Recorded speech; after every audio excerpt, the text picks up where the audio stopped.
Кыргызстан является участником таких саммитов, как Центральная Азия и Евросоюз, Центральная Азия и Китай, Центральная Азия и США и другие. А в следующем году в Астане состоится саммит в формате теперь уже Центральная Азия и Япония. На саммите будут обсуждаться актуальные вопросы сотрудничества страны восходящего солнца и нашего региона. Как отметил Садыр Джапаров, ожидаются переговоры о совместной разработке природных ресурсов и о создании совместных логистических центров.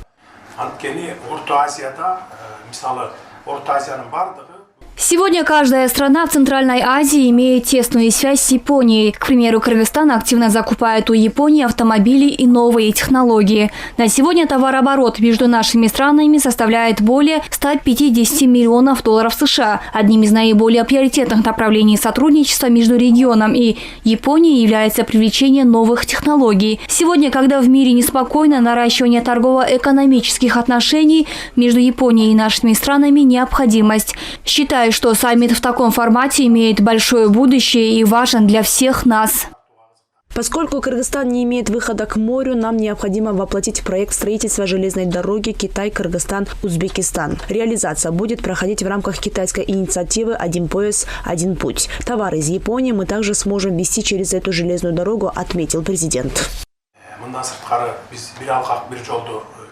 Мы выходим во внешний мир автомобильными и железнодорожными путями через Казахстан и Россию, поэтому мы планируем пробить путь к морю через проект «Один пояс, один путь». Помимо этого, наши южные и северные регионы не соединены железной дорогой. Сейчас мы прокладываем железную дорогу от севера к югу по маршруту Балхчи, Хочхор, Харагечи и до Махмала. Далее соединим ее с железной дорогой Китай, Кыргызстан, Узбекистан. Так мы соединим наши северные и южные регионы и выйдем к Персидскому заливу, Каспию и другим морским портам. Поэтому мы одними из первых поддержали данную инициативу. У Кыргызстана с Китаем отношения в духе стратегического партнерства.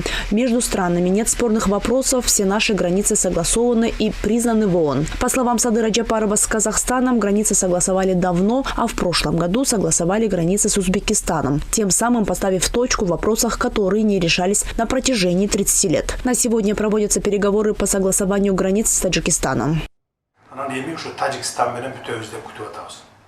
Сейчас мы ожидаем согласования границ с Таджикистаном. За все это время мы поняли, что любые вопросы нужно решать путем дипломатии и конструктивного диалога, поскольку за это время мы пережили 2 столкновения с Таджикистаном. Сейчас мы, обе стороны, поняли, что невозможно решить вопросы путем конфликтов. Это никому не выгодно. Поэтому хотел бы призвать те страны, которые сегодня конфликтуют, к дипломатии и переговорам. В заключении интервью Садыр Джапаров рассказал о деталях своего официального визита в Японию и о других направлениях по выстраиванию продуктивных двухсторонних взаимоотношений со страной восходящего солнца. Рахат Батырбекова, Жакшылык Исаков, ЛТР, Бишкек.